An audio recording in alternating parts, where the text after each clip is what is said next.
Assalamualaikum warahmatullahi wabarakatuh. Apa kabar semuanya para penikmat channel Tobat 100% yang saya cintai dan selalu dimuliakan oleh Allah Subhanahu wa taala. Pastinya saya selalu mendoakan kalian semua semoga panjang umur, sehat sekeluarga, banyak rezeki, dijauhkan dari segala bentuk musibah dan diberkahi hidupnya oleh Allah Subhanahu wa taala. Amin amin ya rabbal alamin. Pada kesempatan kali ini saya akan menjelaskan mengenai 5 hal ini menjadi penyebab terhalangnya jodoh menurut Islam. Jodoh memang sudah menjadi rahasia Allah SWT yang harus kita percayai, karena rezeki, jodoh, dan maut adalah mutlak kekuasaan Allah SWT. Kita sebagai manusia berkewajiban untuk berusaha dan berdoa untuk menjemput datangnya jodoh.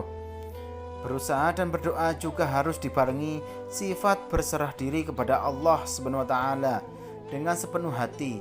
Insya Allah, Allah SWT akan mempermudah jalan bertemunya jodoh. Selain itu, kita harus senantiasa memperbaiki dan mengoreksi diri kita sendiri, karena bisa jadi jodoh kita terhalang oleh sifat dan kesalahan dosa yang kita perbuat tanpa disadari.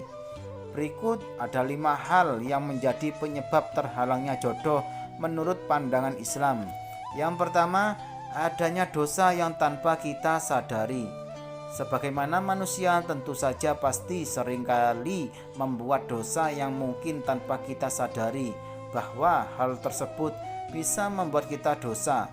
Lalu bagaimana menghapus dosa yang tanpa kita sadar itu?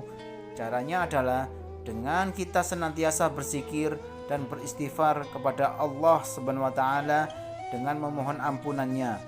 Dengan senantiasa kita berzikir dan beristighfar, insya Allah Allah Subhanahu wa taala akan mengampuni dosa-dosa kita. Selain itu, kita harus berhati-hati dalam bertindak agar tindakan-tindakan kita tidak menimbulkan dosa yang biasa menjadi penghalang datangnya jodoh. Yang kedua, mematok kriteria jodoh yang terlalu tinggi. Memiliki kriteria dalam memilih jodoh boleh-boleh saja, tetapi kita juga harus mawas diri atau sadar diri jodoh yang bagaimana yang cocok dan sepadan dengan diri kita. Apabila kita terlalu mematok kriteria yang terlalu tinggi, bisa-bisa kita tidak akan menemukan jodoh yang kita cari. Ingat bahwa jodoh kita adalah cerminan dari diri kita sendiri. Bagaimana kita ikuti gambaran jodoh kita nantinya. Untuk itu, dalam menentukan kriteria jodoh, terlebih dahulu kita harus paham diri kita bagaimana, sehingga jodoh yang kita cari juga pasti akan kita temukan dengan perlahan-lahan. Yang ketiga, terlalu berharap yang berlebihan kepada orang lain. Terkadang orang yang sedang dirundung asmara akan berharap lebih kepada orang yang dicintai, padahal harapan yang berlebihan akan menjadi penyebab kita sakit hati dan juga menjadi penghalang datangnya jodoh. Berharap kepada orang yang kita cintai dan berharap jadi jodoh kita itu merupakan sesuatu yang salah. Berharaplah hanya kepada Allah Subhanahu wa taala dengan cara kita berdoa dan mendoakannya, dengan kita berserah diri dan memasrahkan semuanya kepada Allah Subhanahu wa taala. Jodoh pasti akan datang dengan cara yang tidak terduga. Yang keempat, belum adanya kesiapan hati. Jodoh akan datang jika memang hati ini sudah benar-benar siap.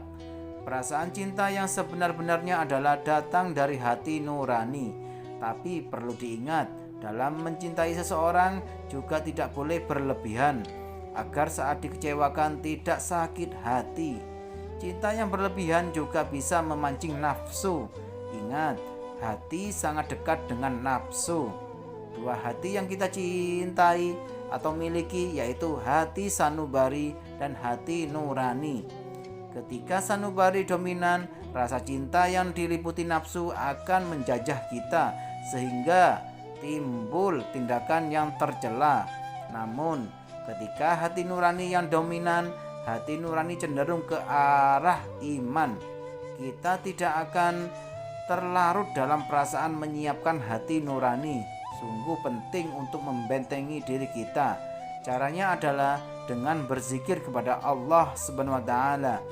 Yang kelima, terlena dalam suatu ikatan atau pacaran. Ikatan yang belum sah bisa saja menjadi penyebab terhalangnya jodoh, karena bisa jadi mendatangkan banyaknya ketidakbermanfaatan dalam hubungan tersebut. Untuk itu kita harus berhati-hati dalam bertindak membuat ikatan dengan lawan jenis. Jika memang tindakan tersebut dirasa banyak sekali ketidakmanfaatnya, lebih baik tinggalkan saja. Kita sibukkan diri dengan memperbaiki diri dan berkarya untuk kesiapan kita menjemput jodoh yang sudah disiapkan Allah Subhanahu wa taala. Nah, itulah dia 5 hal yang bisa menjadi penyebab jodoh kita terhalang.